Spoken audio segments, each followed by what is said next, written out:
Hi, Yusek. Good afternoon. Yusek, Palace has released its initial reaction on the alleged impeachment complaint against President Bongbong Marcos. Siguro po, has he been made aware of these moves, and how ready is he to face claims of betrayal of public trust kung umabot man po sa impeachment complaint talaga? Wala pa nga yung complaint, paano makakapag-ready ang Pangulo? Babasahin muna kung meron mang complaint. At di umano, ito yung nakita na rin natin sa balita, na di umano na may lumapit sa isang mambabatas na mga supporters ng isang politician. So, at mukhang sila ay mga miyembro ng DDS. Okay? So, sa mga supporters po ng Vice Presidente na nagnanais po na magsampa ng impeachment complaint, mas maganda po siguro bago magturo at tumingin sa iba, tulungan muna nila ang idolo nila. Unang-una dahil ang usapin dito, ang impeachment complaint ay hindi ito pang media lamang. Hindi ito panakot lamang. Mas maganda po na masagot ang mga issue dahil sinasabi nila ang paglalabas di umano ng balak ng mga supporter ng mga Duterte na magsampa ng impeachment. Sinasabi ng iba, ito para makaiwas di umano ang Vice Presidente sa mga isyung paglustay at mga di umanong pagtanggap ng pondo, milyong-milyong pondo mula sa mga drug lords. So mas magandang masagot po yan. At ang Pangulo naman, handa naman po sa lahat ng pagkakataon dahil siya po ay gumagalang sa konstitusyon, gumagalang po siya sa proseso. Pero kung pag-uusapan po natin ay breach of public trust, dahil nabanggit ito tungkol sa di umanong pagpirma sa GAA. Ang Pangulo po, unang-una, hindi po siya nagnakaw ng pera. Pangalawa, siya po ang nagpapaimbestiga sa mga maaanumalyang flood control projects at maaaring naging sanhi ng korupsyon. Pangatlo, wala po siyang Mary Grace Piatos. Follow-up lang po. So sa mata po ng palasyo, si Vice President Sara Duterte o ang Duterte family ang nasa likod ng mga usap-usapan para ipa-impeach si Pangulong Marcos? Yan po ang inamin ng isang mambabatas. So sa kanya po galing yung sinasabing DDS po or Duterte supporter ang nais maghain ng impeachment complaint laban sa Pangulo. Follow-up mula kay Maricel Halili, TV5. Magandang umaga po, Yusek.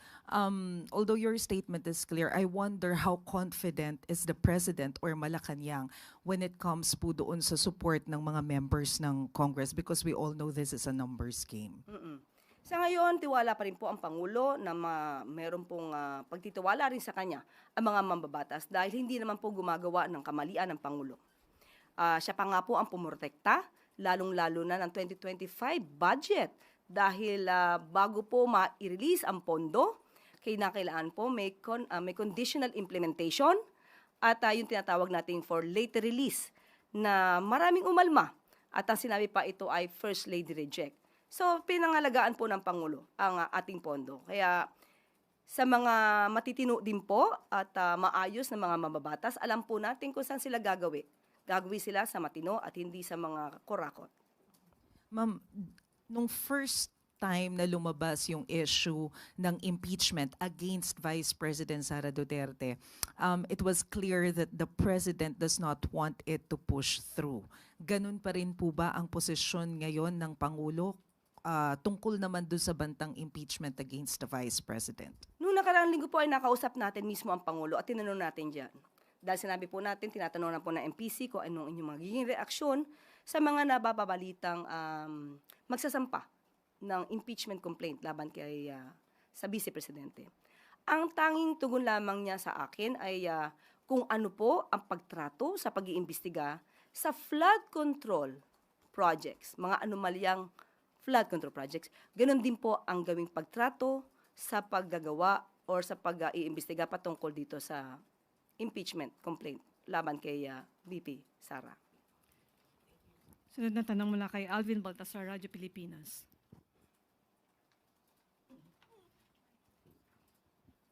Yusek, good morning. Yusek, may post si Mr. Montulfo doon sa kanyang Facebook page. At ang sinasabi, nakikipag-ugnayan umano yung BGC Boys kay VP Sara. At umaasa daw ang tatlo na ma-acquit ang Vice President sa ikinakasang impeachment. And kapag nanalong presidente, bibigyan daw sila ng executive clemency. Ano pong reaction niyo doon sa FB post ni Mr. Tulfo? Wala po kasi tayong personal na kaalaman sa kanyang nabanggit. Hindi natin kilala yung Tweety Bird ni Mr. Ramon Tulfo. Pero kung ito'y may katotohanan, sana man lang ay itong mga witnesses na maaari talagang mayroong alam sa katotohanan, huwag silang magpabudol. Dahil mayroong mga nakaraan na umaako, di umano, sa maaari maging kasalanan ng mga kapulisan, pero yung mga kapulisan, ang miyembro ng kapulisan, ang siya nakukulong. So sana wag pabudol, dahil ang kailangan po ng tao ngayon ay katotohanan, maaaring sila pa ang maging susi upang lalo natin mapaglabanan ang korupsyon. At kung sila may makakatulong sa bansa, maaari naman sila maging state witness, depende po sa kanilang qualification. So wag lamang pong pabudol dahil kailangan po sila ng bansa. One more question on my part, Yusek. Anong reaction natin doon sa information na babawiin daw, magkakaroon ng retraction itong sila Hernandez, si Bryce Hernandez at si JP Mendoza sa kanilang affidavit sa naging participation nila doon sa flood control. And lumabas yung information na gano'n doon mismo sa interview ng kanilang abogado, si Attorney Ramon Esguerra. Sa ating pagkakaalam, parang hindi naman yata siya ang abogado ng dalawa, si Attorney Ramon Esguerra. Parang ang hinahawakan yata niyang kliyente ay si Senator Villanueva. Pero hindi naman yata po yung dalawa. Pero still, Yusek, lumabas yung information na babawiin daw ng dalawa yung kanilang ano. So ibig sabihin, nakausap niya na po yung dalawa. Yun ang, O may usapan na po ba sila? yun lang lumabas sa balita. Okay, well, again, wala po tayong personal knowledge on that. Pero muli, sa mga witnesses na maaari makatulong sa bansa, wag po kayong magpaloko dahil baka po lumabas na instant na kayo po ang maligtas dahil sa inyong mga katotohanang isisiwalat, kayo'y magamit at kayo pa ang mapunta sa kulungan. At ang inyong itinuturo na malalaking isda, sila pa po ang makawala. Follow-up question mula kay Ace Romero, Philippine Star.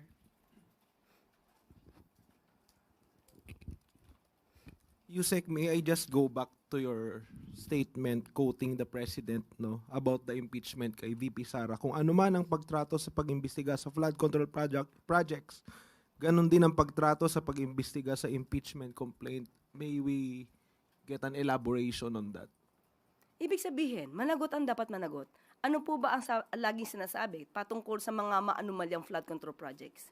Kung may issue, kung sangkot, dapat managot. Ganon din po ang dapat na itrato natin sa impeachment complaint. Kung isasampa po ito laban sa Vice Presidente. So, balikan ko din yung tanong. May explicit po bang pahayag ang Pangulo kung kanyang susuportahan o mananatili siya sa kanyang stance na magiging hadlang ang impeachment sa pagpasa ng priority bills ng Kongreso? Wala po yata siyang sinabi na impeachment magiging hadlang. Yung dati, sinabi niya dati. Iyon po ang sinabi ng Pangulo. We can read between the lines. Dapat nating itrato ang impeachment complaint kung maisasampa, katulad ng pantrato sa masinsinan at malawakang pag-iimbestiga sa maanumalyang flood control projects. So it's accurate to say that the President will not stop the filing of another impeachment against the Vice President? Igagalang niya po ang proseso.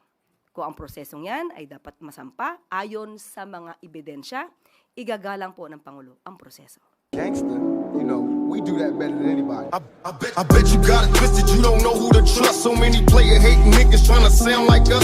Say they ready for the front, but I don't think they know it. Straight to the depths of hell is where them cowards going. Well, all you still down, nigga, holler when you see me. And let these devils be sorry for the day they finally free me. I got a caravan of niggas every time we ride. Hitting